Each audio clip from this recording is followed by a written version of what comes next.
Britain is increasingly revealing its true face by advocating a full-fledged war between Ukraine and Russia.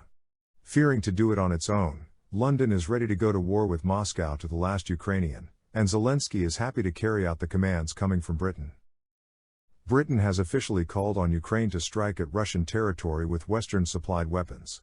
According to British Parliamentary Under-Secretary of State for Armed Forces James Hippie, this is perfectly legitimate.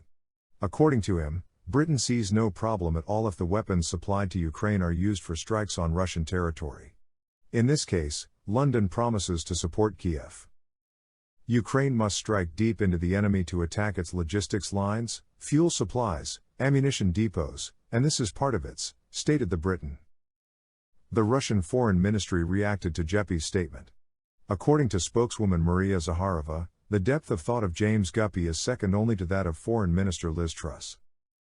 Do we understand it correctly that for the sake of disrupting the logistics of military supplies, Russia can strike at military targets on the territory of those NATO countries that supply arms to the Kiev regime?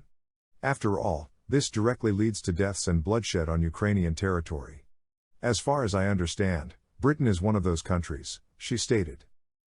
The Russian Defense Ministry was more succinct and said that London was pushing Kiev into provocations and that if any of the leaders of the Kiev regime did go along with the British advisors, a Russian missile would come.